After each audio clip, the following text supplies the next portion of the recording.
Hello, I'm just going to do a second video on pivot tables, and I'm going to carry on with the pivot table that we had before.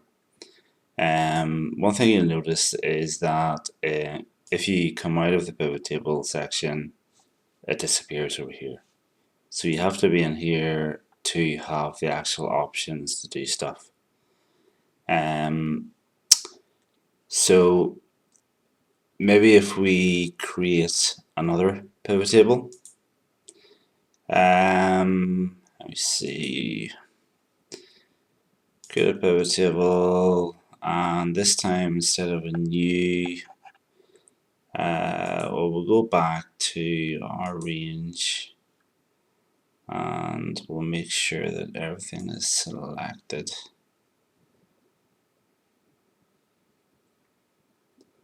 Okay. And you notice that it's actually called it financials because Excel has been clever enough to know that that's the table financials.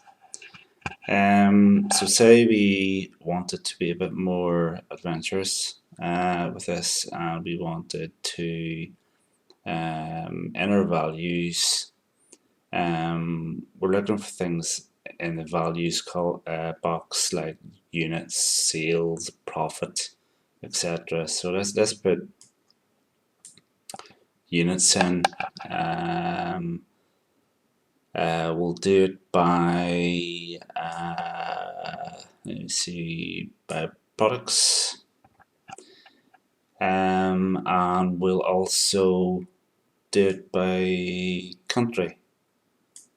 Okay, so you'll notice that this may be the way you want it. In terms of you've got Canada and you've got the various um, products beneath that, or you may not want that. So what you can do is you have the option of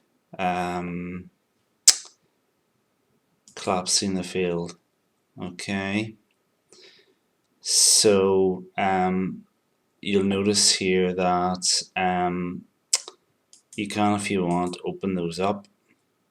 So you can go into Germany and look at the different products. Say we wanted to have dates on the columns. Let me see. Doesn't seem to be. Let me see. Okay.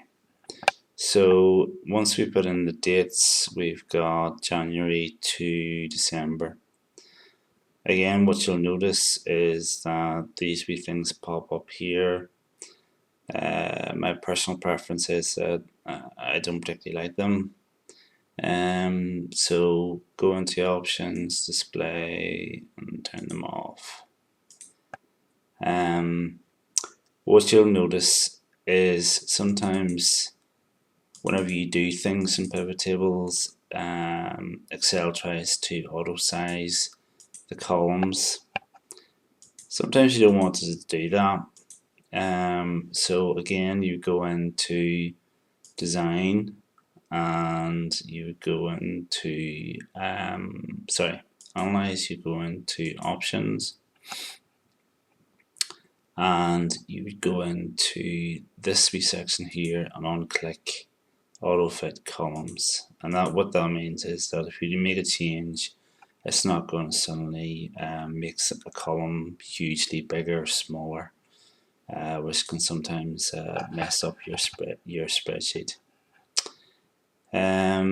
So again, we can format this. We do that in design. We can make it a different color, bit jazzy, that one. I'll go with that one maybe. it also gives you the option of switching off the grand totals. However, quite often it's useful to have them on, so we'll put them back on. If you have a lot of things you want to put into the row, then quite often you would have a tabular form, okay, and then switch off the subtotals, okay, but that is something that you can play about with. You can click banded rows, but the way we've got it formatted, that doesn't look particularly good, so we'll switch that off.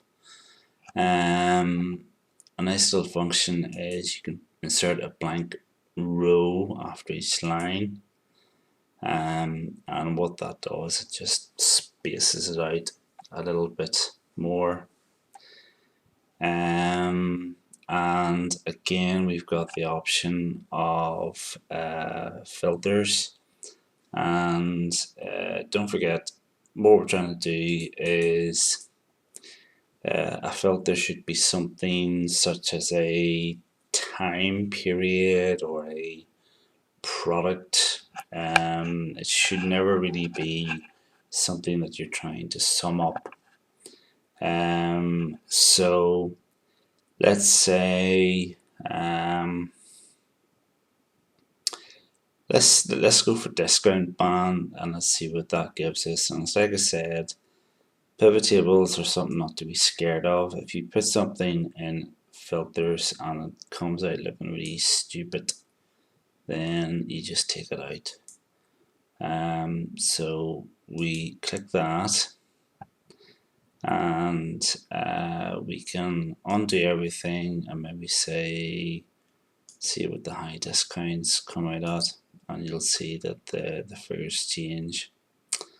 And very similar to these here, if I take that out, I could put a slicer in instead. So I go into insert and I would click a slicer. I would click discount band and OK. Now, sometimes whenever you've got slicers, if you've got a big spreadsheet, sometimes you'll have quite a few different pivot tables in the same sheet, and sometimes slicers can take up quite a bit of space. So you've got the option up here to first of all decrease the height. You can decrease the width, and then you've got these wee buttons here, and similar to the actual table, you can actually decide on how you want your slicers to look. So for that one, we can sort of maybe tie it in a wee bit with the actual pivot table. So if we can put those two together, and we do have a functionality there. We can click that to get all the information back, and we've got a pivot table that we have a couple of items of data in the row section. And if you have quite a few, it's like I said, you can sometimes it does look messy, and you can get it like looking better by turning off the subtitles and clicking tabular form. Okay, I think that's really as far as I want to go in terms of pivot tables. Pivot tables are something that are best taught by actually practicing, making mistakes, and eventually you'll get to the point where you're very proficient. But what I will say is that whilst we still have these things here, for graphs and 3D maps, they're really becoming redundant at the minute because of Power BI, and that is what I will be looking at in the next video. Just before I leave this one here, you will notice that this data here came from a spreadsheet, which was quite handy. Sometimes if you've got a lot of data, that's not the best place for data to come from. So you would, there's different ways you can get data. So if I go, let me see, data, and then you've got different ways to get data. You've got from Access, which is obviously the Microsoft database.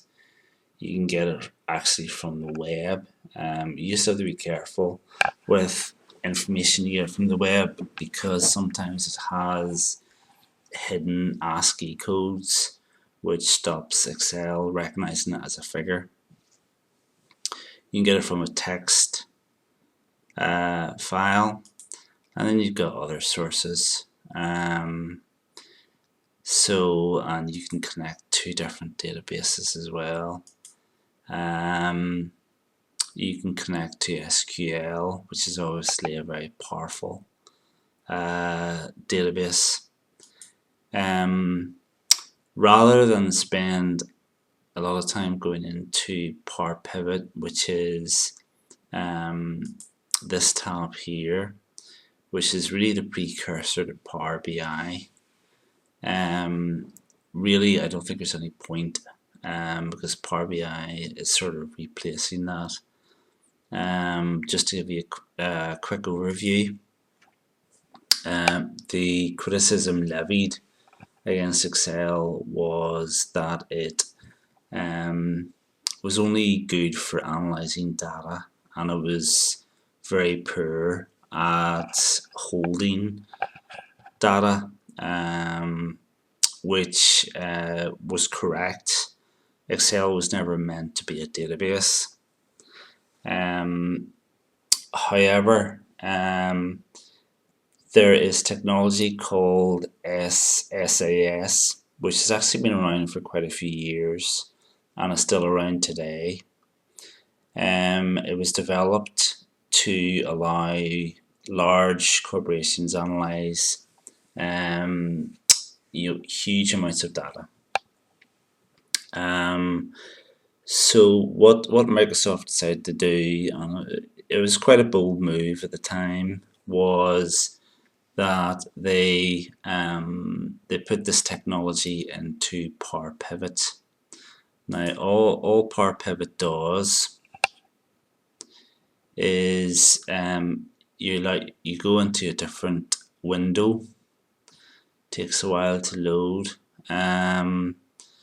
Basically, what it allows you to do is, instead of just having the one table the way we had there, we can enter in different tables, and we can go through the proper database